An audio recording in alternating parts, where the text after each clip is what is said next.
Imagine waking up to the sound of silence, only to be jolted by a 911 call that will forever shatter your peace. A young woman, 21 years old, is found murdered in the most brutal way. Decapitated, lifeless in a cabin on a quiet street. And the man who took her life?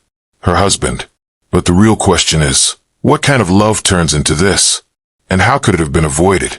What drove Jared Dicus to decapitate his wife Angie Diaz in cold blood?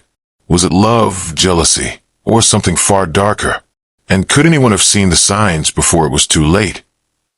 This is the twisted story of Angie Diaz and Jared Dicus. A story of obsession, rage, and an unthinkable crime. Stay with me, because this is a tale you won't believe. Before we dive in, I need you to do me a favor. Hit that subscribe button, turn on notifications, and leave a comment with your thoughts on this shocking case. You won't want to miss what happens next, and I want to know, how could someone's love turn into something so terrifying? Stay with me as we investigate the twisted reality of Jared Dicus and Angie Diaz. Nestled in the heart of Waller County, Texas, Oak Hollow Boulevard seemed like any other sleepy neighborhood. A place where families could live their lives in peace, far away from the noise and the dangers of the city. This was a place where nothing ever happened, until it did. Until the morning of January 11th, 2023. This quiet, rural setting would soon become the center of one of the most horrifying murders Waller County had ever witnessed. A place where one family's tragic story would leave a permanent scar. A place where love, jealousy, and obsession would come to a brutal head. 911, what's your emergency? I found my son's wife. She's dead. She's gone. The operator tries to calm him down, but his voice grows more frantic. Please, send someone. My son, he's acting strange. He's crying. He won't say anything, and I don't know what's happening, but I think something's terribly wrong. Rodney's voice trembles as he speaks. He's obviously distraught, but there's something deeper, something unsettling in the way he says it. This is no normal death, no simple tragedy. Rodney Dicus had no idea that when he called 911 that morning, his world would shatter. He was about to discover a brutal crime, and he would soon realize that the man responsible for it was none other than his own son, Jared Dicus. The officers push open the door of the small wooden cabin, the scene inside more gruesome than they could have ever prepared for. Blood stains the walls, and the floors are covered in dark, sticky patches. As the deputies crossed the threshold of the cabin, they were hit with the overwhelming scent of blood and decay. The small, cluttered cabin, which looked more like a shack than a home, was a bloodbath. There was no sign of a struggle, no indication of an intruder, only a violent frenzy that left its mark on every inch of the room. There, lying beside the bed, was the body of Angie Diaz, her once bright eyes forever closed, her head missing. The brutality of it was beyond anything the officers had encountered before. It wasn't just a murder, it was a massacre. The signs were clear. This was no random act of violence. This wasn't a crime of passion, not in the traditional sense. This was something darker, something twisted. Someone had methodically torn her life away, consumed by rage and jealousy. But while Angie's life was stolen inside that cabin, the story didn't end there. Jared Dicus didn't run. He didn't try to flee or hide. Instead, he went to his parents' house, collapsed in front of them, and cried. But this wasn't the kind of reaction one might expect from a man who had just committed murder. His remorse, if it even existed, was laced with confusion and disbelief. It was as if Jared was still struggling to come to terms with the act he had just committed. The deputies take Jared into custody. He says little, his broken state a mixture of guilt, fear, and something else, perhaps the remnants of the jealousy and rage that consumed him just hours earlier. As the deputies searched the cabin for more clues, they uncovered disturbing details about Jared and Angie's relationship. Investigators find a series of police reports detailing domestic violence incidents. The once happy couple, it seems, had been hiding something far darker beneath the surface. The more detectives uncovered about Jared and Angie's relationship, the more disturbing it became. Despite what appeared to be a perfect marriage, the cracks were already there, hidden beneath the surface, unnoticed by those who thought they knew them best. Jared's jealousy, his abusive behavior, and his volatile temper were all warning signs, but they were ignored. No one could have predicted the rage that would ultimately erupt. What would make a man, once so in love, turn on the woman he vowed to protect? What is the real cause behind Jared's uncontrollable rage? Was there anything that Angie could have done differently to escape Jared's increasing violence? Do you think anyone saw the signs before it was too late? Do you think Jared's breakdown and his crying after the murder were genuine remorse? Or was it part of his mental unraveling? How would you have reacted in such a situation? What started as a typical romance soon spiraled into something much darker. Jared and Angie Dykes' relationship may have looked like any other from the outside, but behind closed doors, it was a ticking time bomb.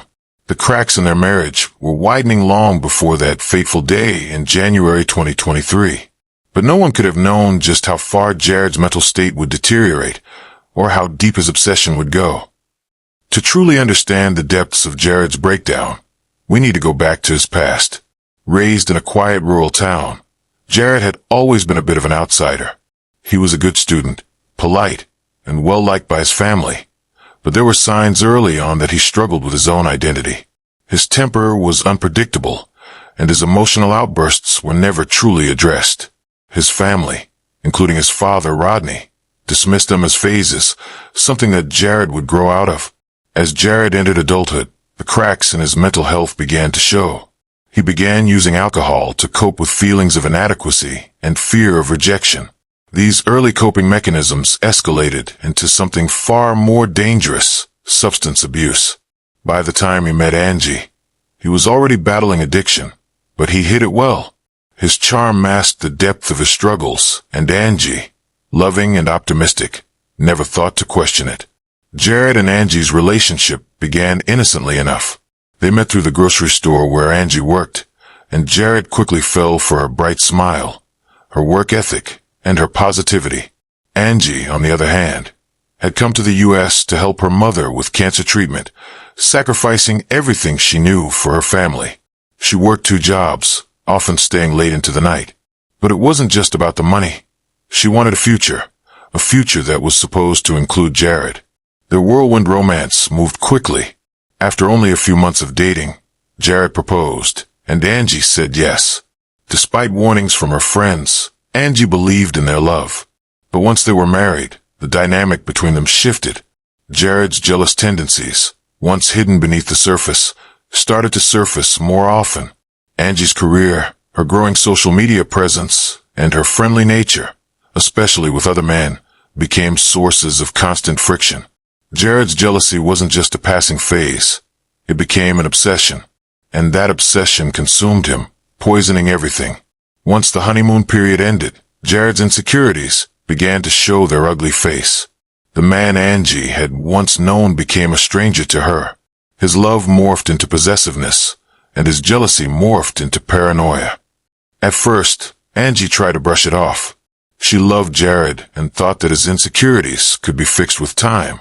She posted less on social media, started limiting her interactions with coworkers, and even began distancing herself from her friends. But the more she tried to please him, the more his demands grew. Jared wanted control over every part of her life, and when he couldn't control her, he turned to anger. The first sign of real trouble came in November 2022, when Jared was arrested for driving while intoxicated DWI. But the arrest wasn't the only issue. It was his behavior at the jail. According to police reports, Jared was belligerent, aggressive, and refused to cooperate. He was restrained in a safety chair after he began punching walls and windows. This incident, though not directly involving Angie, was a red flag for those close to him. As Jared's addiction and paranoia grew, so did Angie's fear. The woman who had once been full of life and energy now walked on eggshells around her husband. She could feel the walls closing in, but she didn't know how to escape. Angie began to show signs of emotional exhaustion. She was no longer the radiant woman who posted fitness videos online or engaged with her followers. Her co-workers noticed a shift in demeanor. She seemed distant, no longer the person they had known. She came into work late and with an air of quiet tension, always looking over her shoulder. Despite the pressure Jared put on her, Angie didn't speak about the full extent of her fears to anyone. She didn't want to seem weak, and she didn't want to disappoint her family. But inside, she was struggling. Her manager, Ruth, noticed a change in her behavior. The once upbeat, talkative Angie had become a shadow of herself. It was in a private conversation with Ruth, just weeks before her death, that Angie finally opened up. Ruth was stunned by Angie's revelation that her marriage had taken a dark turn. Angie's confession to her manager, Ruth, revealed the silent turmoil she had been enduring. She spoke about how Jared's jealousy had turned toxic, how he would accuse her of cheating, how he would go through her personal belongings, and how he isolated her from everyone. But Ruth couldn't save her. No one could. The silence had become too loud, and the weight of Angie's secret was too heavy. The final days leading to Angie's death were a blur of tension. Jared's paranoia was at its peak, and his jealousy had reached a boiling point. He couldn't stand seeing Angie happy, couldn't bear the thought of anyone else paying attention to her. What had once been love was now a cage, and Angie was its prisoner. On January 11th, 2023, Jared reached his breaking point. In a fit of rage, he confronted Angie. His accusations were no longer about simple things.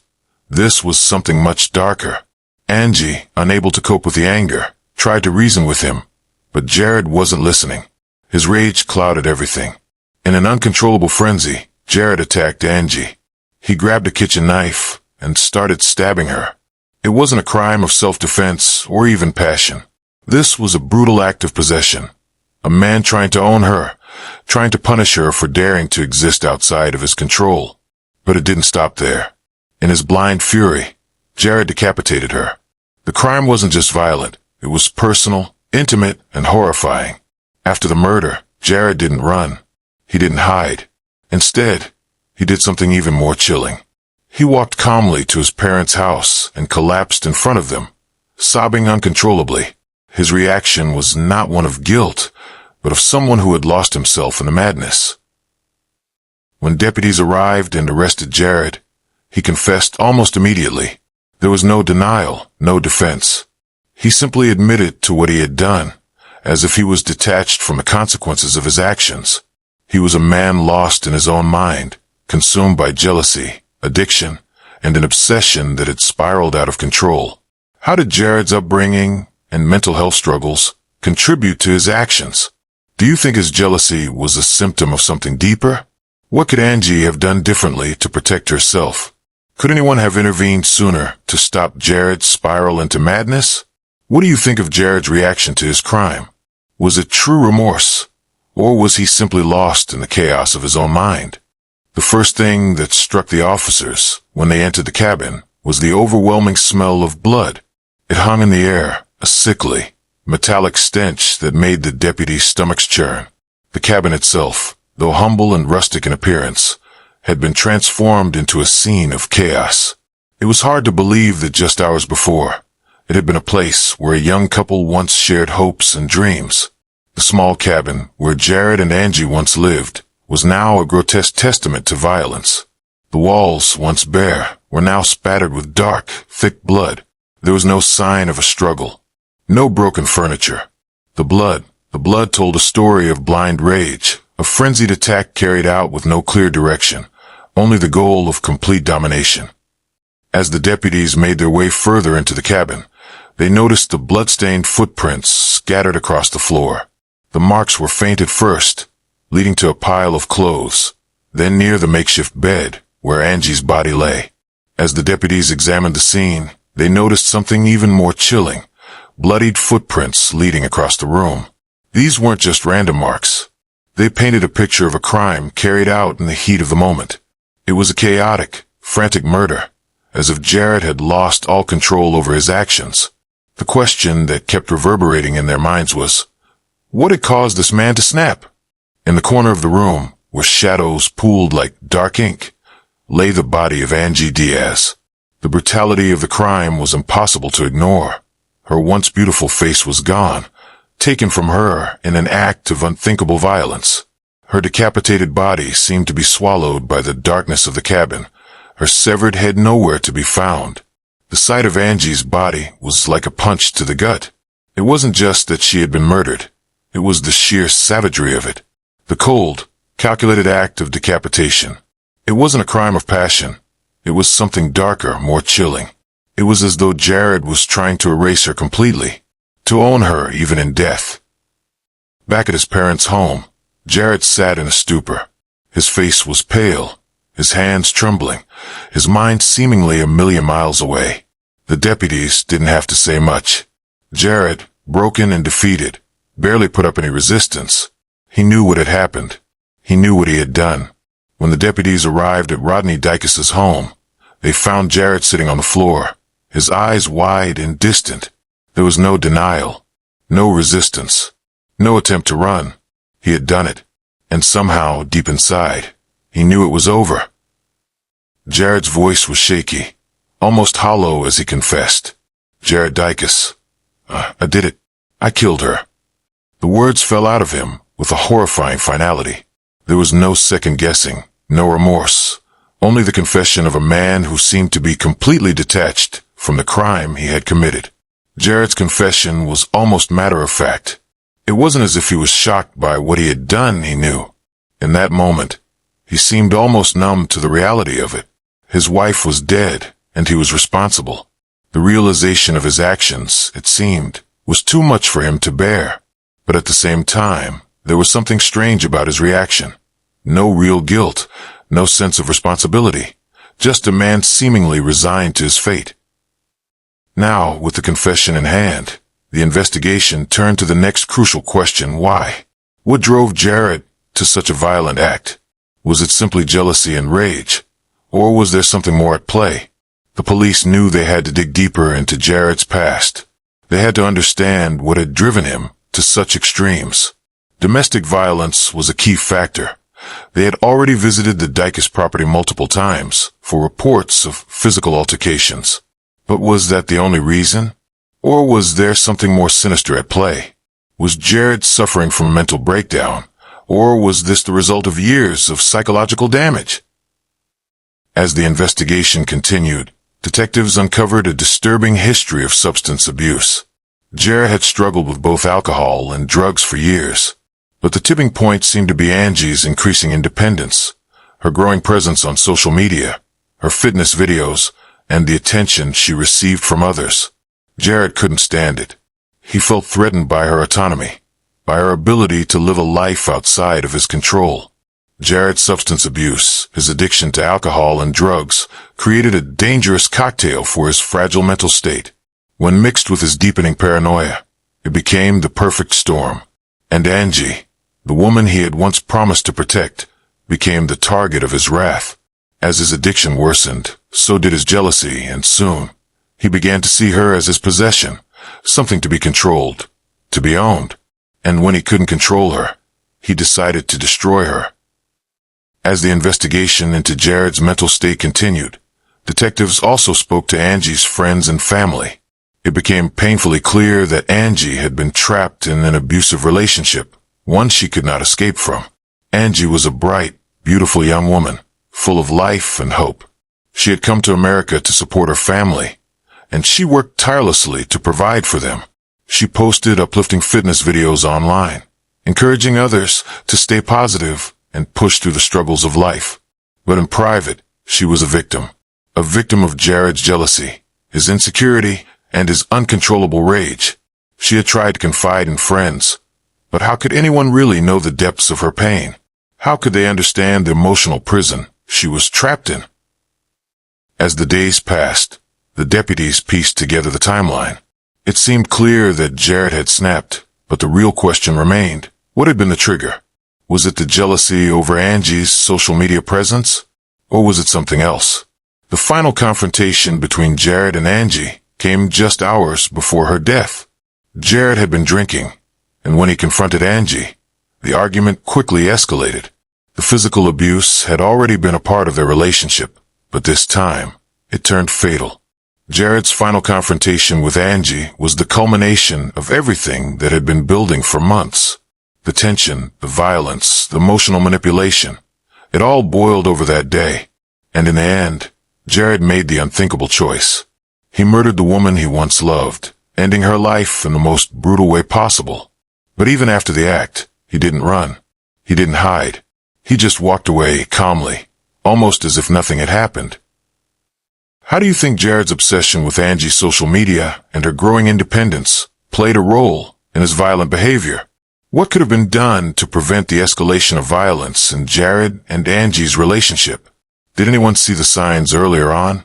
Do you believe Jared fully understands the gravity of what he did? Or was he too lost in his own mind to grasp the consequences?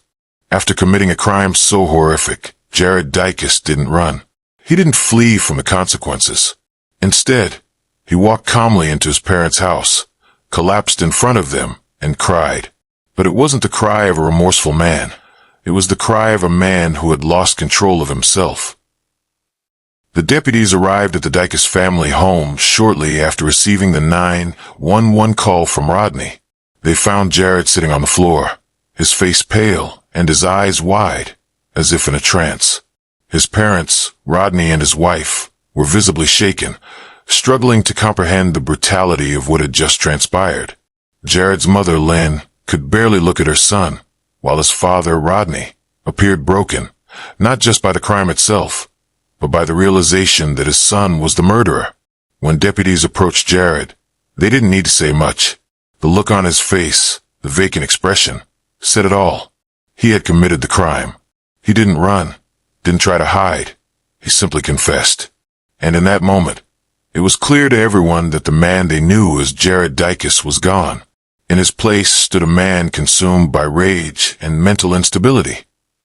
The interrogation room was cold, the fluorescent lights casting a harsh glow over Jared's face. He sat there, hands trembling, staring down at the table. When asked about Angie, he muttered, "Didn't mean to. I don't know what happened. I just lost it." There was no denial. No plea of innocence. Jared spoke in fragments, his voice breaking as he tried to make sense of his own actions. The confession came quickly, almost too quickly. Jared didn't try to explain his actions, nor did he offer any remorse. His words were fragmented, and his mental state appeared fragile. But one thing was clear. He knew what he had done. The question now was why. What had driven him to commit such a violent act? Was it truly jealousy? Or was there something deeper, something darker at play? With Jared's confession in hand, the investigation turned toward uncovering the deeper truth. What had happened in those final hours before Angie's death? Was this a momentary lapse of judgment, or had Jared been planning this all along? The authorities knew they had to dig deeper into Jared's mental health. In the weeks leading up to Angie's murder, Jared's behavior had become erratic. He had been increasingly paranoid and delusional. His addiction to alcohol and drugs had escalated, and his behavior had become more and more erratic. His jealousy over Angie's growing presence on social media was consuming him. But was it just jealousy? Or was something more sinister at play? Jared's confession seemed almost too matter-of-fact, like he didn't fully grasp the gravity of his actions. Jared was sent for a psychiatric evaluation to determine whether he was fit to stand trial. During his evaluation, Jared admitted to hearing voices, a clear sign that his mental state had been deteriorating for some time. He claimed that the voices had been telling him that Angie was unfaithful, that she was hiding things from him. He believed that she was seeing other men, and that they were conspiring against him. Jared's delusions seemed to be tied to his obsession with Angie's independence. The more she pulled away, the more he retreated into his own mind, creating a fantasy where everyone around him was out to get him. He believed that Angie was betraying him, even though there was no evidence to support it. And in that paranoid state, he became convinced that killing her was the only way to keep control over her. As detectives worked tirelessly to piece together the events leading up to Angie's death, they uncovered startling facts. They discovered that Jared's jealousy was not just about Angie's online presence or her interactions with other men. It went much deeper. He saw Angie not as a person, but as an object, something to be controlled and dominated. Jared's jealousy was not rooted in any real threat. Angie hadn't been unfaithful to him. In fact, she had been trying to keep the peace, to avoid confrontation. But Jared's paranoia had consumed him. He wasn't just jealous of her friendships. He was jealous of her freedom. And it was that jealousy that would eventually lead to her brutal murder. With the confession in hand, investigators turned to the crime scene for further evidence. They found the kitchen knife, discarded on the floor, covered in blood. They also found Angie's phone, still unlocked, with messages that showed her growing frustration with Jared's behavior. But there was one crucial piece of evidence they hadn't yet uncovered: Angie's head. Where had it gone? As if the crime itself wasn't gruesome enough, the missing head only deepened the horror. Investigators knew that decapitation wasn't just a violent act, it was personal. It was as if Jared was trying to erase Angie, to take away everything about her that he could no longer control. Days later, as the investigators continued their search, they made a discovery that would haunt them forever. In the bathroom of the cabin, inside the shower basin, they found Angie's head. It was a discovery that would stop even the most seasoned officers in their tracks. When the investigators found Angie's head, it was almost too much to comprehend. The sight of it, placed so carelessly in the shower, spoke volumes about the twisted mindset of the man who had committed the crime. There was no remorse, no respect for the victim, only a horrifying need to control, to destroy. As word of Angie's murder spread, the small town of Oak Hollow Boulevard was shaken to its core. The quiet community, once untouched by violence, was now the center of a national story. Angie, a young woman full of life and promise, was now gone, and the man responsible for her death was someone they thought they knew: Jared Dicus. The community's reaction to Angie's death was one of shock and disbelief. Angie was known to be kind, caring, and full of life. She had worked 2 jobs to support her family, and had always been there for others. And now she was gone. Her death left a hole in the hearts of everyone who knew her. Do you think Jared's mental health issues played a major role in his violent actions, or was it purely jealousy that led to Angie's murder? How do you think the discovery of Angie's head impacted the investigators and the local community? What could have been done to intervene earlier in Jared's escalating violence? Was there any way to prevent this tragedy? The moment Jared Dicus was arrested, the wheels of justice began to turn. What followed was a legal battle that would be scrutinized by the public, a trial that would attempt to answer the questions everyone was asking. What drove this young man to commit such a brutal act? And would he pay the price for the life he took? In the months following his arrest, the case against Jared moved swiftly. He was initially placed in a county jail where he awaited his trial. Despite his confession, the legal proceedings were far from straightforward. Jared's defense team initially sought to plead for insanity based on his mental state, given his substance abuse and mental health issues. However, Jared quickly made a shocking decision. In a move that stunned his attorneys, Jared chose to represent himself in court, foregoing a defense attorney entirely.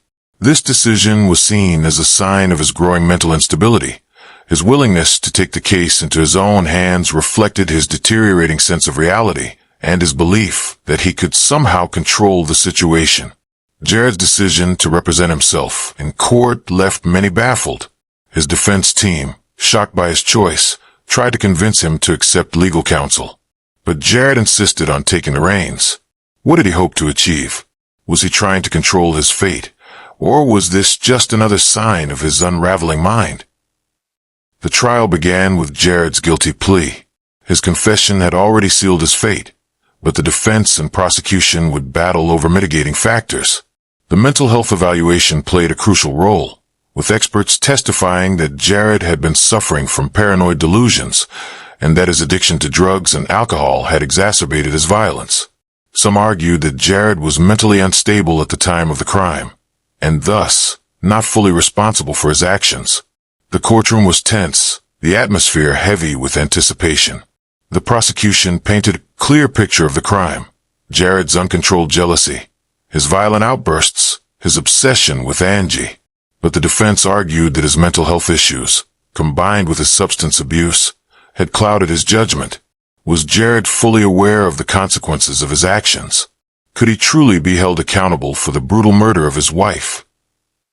Throughout the trial, Angie's family sat in the courtroom, their faces etched with grief and disbelief. For them, it was not just a legal battle. It was a painful reminder of the woman they had lost.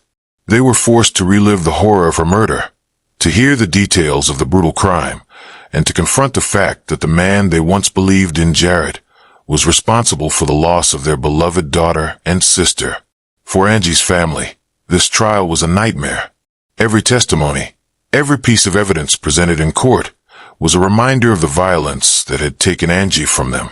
They had already lost her once, but now they had to face the man who had taken her life, and hear the twisted reasoning behind his actions. For them, there was no closure, only pain and the longing for justice. After days of deliberation, the jury returned their verdict. Jared Dicus was found guilty of first-degree murder. There was no escaping the truth. He had taken the life of his wife, Angie Diaz, in a fit of rage and jealousy. But the question remained, what would be the punishment for such a brutal crime?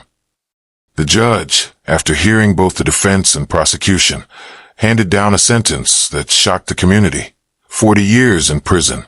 Jared would be eligible for parole in 2043, when he would be 63 years old. The court had taken into account his mental health struggles, but they also recognized the sheer brutality of the crime. 40 years. That was Jared's sentence. A sentence that would keep him behind bars for the foreseeable future. Some believed it was too lenient. Others thought it was just. But for those who had loved Angie, it was a hollow victory. No sentence could bring her back. No number of years in prison could undo the pain Jared had caused. As Jared was led away in handcuffs, his face still vacant, the community of Oak Hollow Boulevard was left to pick up the pieces. What had once been a quiet neighborhood was now forever marked by the tragedy of Angie Diaz's murder. The small town, once untouched by such horrors, would never be the same. The small, quiet town of Oak Hollow Boulevard would never recover from the shock of Angie's murder. The peaceful community that had once prided itself on its tranquility was now scarred, its innocence shattered by a tragedy that no one had seen coming. For those who knew Angie, the loss was devastating. She had been a light in their lives, a bright, hopeful young woman with the future ahead of her. And now she was gone. In the weeks following the trial, a GoFundMe campaign was launched to help cover Angie's funeral expenses. It quickly gained traction, raising over $20,000 from friends, family, and even strangers moved by her story. A candlelight vigil was held in her memory, and a growing memorial was placed outside Cheap's Meat Market, the store where she had worked. Angie's legacy was one of strength, resilience, and kindness. Despite the pain of her death, her family and friends came together to honor her memory. The vigil, the donations, the messages of love, it was all a testament to the person Angie had been. A woman who had come to the U.S. to help her family, who had worked tirelessly to support them, and who had always gone out of her way to make others smile. She may have been taken from this world too soon, but her impact was undeniable. Jared's sentence may have been handed down, but the question still lingers. Was it enough? Was 40 years a fitting punishment for the brutal murder of Angie Diaz? For the family and friends who loved her, no sentence could ever be enough. And for Jared, the man who once claimed to love her, would prison be enough to make him face the horrors of what he had done? As we close the chapter on this chilling case, we're left with more questions than answers. Was justice truly served for Angie Diaz? Could Jared have been stopped before he spiraled into madness? And what does this tragic story teach us about the dangers of unchecked jealousy, mental health struggles, and domestic abuse? We may never fully understand why Jared Dicus took the life of his wife, but one thing is certain: this story is far from over. It leaves a lasting impact on everyone who heard it. And if this case has shaken you to your core, I need you to do something for me right now. Hit that subscribe button, turn on notifications, and share your thoughts in the comments below. What do you think about Jared's sentence? Was 40 years enough? Could this crime have been prevented? Let me know your theories. Your voice matters. And if you haven't yet, subscribe to Everything Crime, because we'll be bringing more cases like this to light, uncovering the hidden truths that keep us up at night. Stay vigilant, stay curious, and always remember, crime hides in the most unexpected places. Until next time, keep your eyes open and never stop questioning.